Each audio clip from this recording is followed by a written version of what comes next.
হেই আসসালামু আলাইকুম, this is me জিহাদি ফ্রম জিহাদি কফিওয়ালা। আজকের এই ভিডিওতে আমি বেশ ইম্পর্টেন্ট একটা টপিকস নিয়ে কথা বলছি। সেটা হচ্ছে নতুন বারিস্তা যখন কফি শপে ইন্টারভিউ দিতে যায় তাদেরকে বেশ কিছু প্রশ্ন করা হয়। তার মধ্যে সেরা 5টা প্রশ্ন নিয়ে আজকের এই ভিডিও। সো প্রথম প্রশ্ন, why do you want to work as a barista? So প্রথম প্রশ্ন হতে পারে, আপনি কেন বারিস্তা হিসেবে কাজ করতে চান বা কেন এসেছেন? ওকে, আপনার অ্যান্সারটা খুব পজিটিভ এবং সাজিয়ে গুছিয়ে হতে হবে, তা না হলে কিন্তু যে ইন্টারভিউ নিচ্ছে সে তার মন নাও গলতে পারে, তাই না? আপনি এইভাবে বলতে পারেন, I want to work as a barista because I am passionate about coffee and enjoy the লাতে art. So এটা খুব শর্টকাট, খুব ভালো একটা উত্তর হতে পারে। একটু ইংরেজি প্র্যাকটিস করতে হবে অবশ্যই, আমি বাংলায় ডিটেলসটা আরও বুঝিয়ে দিচ্ছি আর কি। অ্যান্ড অলসো আপনি এটা বলতে পারেন যে interacting with customers and contributing to A welcoming coffee shop environment. So আপনি আপনার ভাষায় যত সহজ করে বলতে পারেন বলবেন।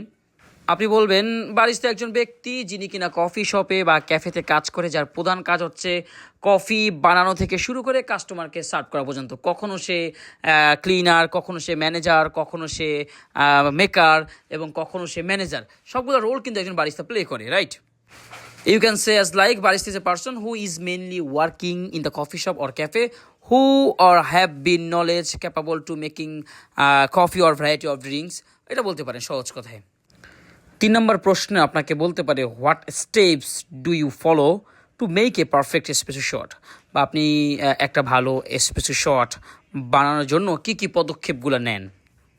সো আপনি বলবেন, to make a perfect espresso shot I follow this step like grind fresh coffee beans to fine consistency. তারপর বলতে পারেন, dose 18 to 20 gram of coffee into the portafilter, then tamp properly around 30 pound and lock the porter filter with the machine. Then 25 to 30 second I brewed espresso and as soon as possible trying to serve to the customer. This step I can follow for the making espresso. যদি বাংলায় আপনি বলতে চান যে একটা ভালো espresso বানানোর জন্য প্রথমত আমাকে পারফেক্টভাবে ফ্রেশ কফি বিন গ্রাইন্ড করতে হবে ফাইন সাইজ করে। এরপর আমাকে সেটা 18 অথবা 20 গ্রামের মতো একটা পরিমাণ আমি নিতে পারি। এরপর ট্যাম্প করে গ্রুপ হেডে লক করে 25 থেকে 30 সেকেন্ডের মধ্যে আমি একটা ভালো একটা এসপ্রেসো শট নিতে পারি। দেন কাস্টমারকে আমি যত তাড়াতাড়ি সম্ভব পরিবেশন করে দিব। 4 নম্বর একটা কমন প্রশ্ন, যেমন রাশ আওয়ারে, বিজি আওয়ারে আপনি কিভাবে কফি শপ সামলাবেন, তাই না? Like how do you ensure consistent coffee quality during busy hours, right?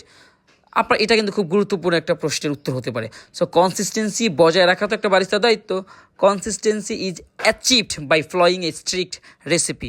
Like rush আওয়ারে কিন্তু সঠিকভাবে অনেকে কফি বানায় না, ক্যাপাচিনোতে ফোম কম দিয়ে দেয়, লাটের মতো ক্যাপাচিনো বানিয়ে ফেলে, ফ্ল্যাট হোয়াইট কখনো লাটে হয়ে যায়। সো এই কনসিস্টেন্সি বজায় রাখাটা খুবই কিন্তু গুরুত্বপূর্ণ। আপনি সেটা অ্যান্সার দিবেন যে, I am ensuring the perfect ratio and recipe in the rush hour and clear communication with other staff. Like কাজ করার সময় অন্যান্য টিম মেম্বারদের সাথে একসাথে স্টেপগুলো ফলো করে, মানে কাউকে দিবেন লাইক তুমি সার্ভিস করো, তুমি কাউন্টারটা দেখো, আর তুমি কফিটা বানাও। যে কোনো একটা মানুষকে একটা সাইডে দায়িত্ব দিয়ে আপনি মাথা ঠান্ডা রেখে পারফেক্ট রেসিপি, পারফেক্ট যে ম্যাটেরিয়ালস এবং পারফেক্ট যে মেশিন ইকুইপমেন্টসগুলো রয়েছে এগুলো ব্যবহার করে আপনাকে রাশ আওয়ারে কাজ করতে হবে। জাস্ট মাথাটা ঠান্ডা রাখতে হবে। যারা অলরেডি কফি শপে কাজ করেছেন, যারা এই সমস্ত রাশগুলো হ্যান্ডেল করেছেন, তাদের কাছে এই অ্যান্সার অবশ্যই আছে। হয়তো নতুনদের কাছে একটু মানে খুবই ডিফিকাল্ট মনে হতে পারে। যারা বিশেষ করে বিদেশে আছেন তারা জানেন, অথবা ড্রাইভ থ্রু কফি শপে আছেন যে জানেন রাশ থ্রোতে আপনি কীভাবে কাজ করতে হয়। আপনার অ্যান্সার আপনার মাথার মধ্যে, জাস্ট আপনি সাজিয়ে আপনার ভাষায় শুধু বলবেন। সো লাস্ট প্রশ্ন হতে পারে, how would you recommend a drink to customer who is new to coffee? ধরেন কফি শপে একটা নতুন কাস্টমার আসলো, তাই না? এবং আপনি তাকে কোন মেনু থেকে কোন ড্রিঙ্কসটা তাকে সাজেশন করবেন? সো আপনি তাকে প্রথমে যদি সে কফি ক্যারি মানে লাইক একদমই নতুন হয়, যদি আপনি আগে পরে তাকে না দেখেন, তাকে তাহলে বলতে পারেন যে, I would recommended starting with a latte, it's of a balance taste, no strong with smooth milk temperature থাকে। আর যদি if you want little bit of stronger then you can try cappuccino, like একটু ক্রিমি ফোমি যদি coffee চান, or either you can try our different variety of drinks. এখানে আমাদের আইস টি রয়েছে, এখানে আমাদের মিল্কশেক রয়েছে, এখানে আমাদের স্মুদি রয়েছে, মোহিতো রয়েছে, ক্যারকাডে রয়েছে। এছাড়া আপনি অন্য কোনো ড্রিঙ্কসও তাকে সাজেস্ট করতে পারেন, বাট প্রথমত তার সাথে খুব পোলাইটলি হাম্বললি তাকে ওয়েলকামটা করে yes sir, yes ma'am, you can try our cappuccino. অথবা এটা বলতে পারেন, স্যার আপনি কি গরমের মধ্যে কিছু চাচ্ছেন, ওর ঠান্ডা কফির মধ্যে কিছু চাচ্ছেন, অথবা আপনি ডেইরি কিছু চাচ্ছেন, অথবা নন ডেইরি কিছু চাচ্ছেন, এরকমভাবে রিকমেন্ড করতে পারেন।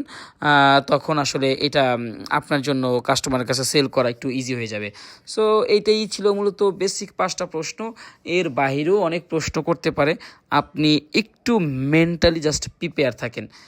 আর ওখানে জাস্ট একটু স্ট্রং থাকবেন, কাঁপাকাঁপি করবেন না, ভদ্রভাবে যে আপনার ইন্টারভিউ নিচ্ছে তার সামনে কথা বলেন, ইনশাআল্লাহ আপনার চাকরি হবে।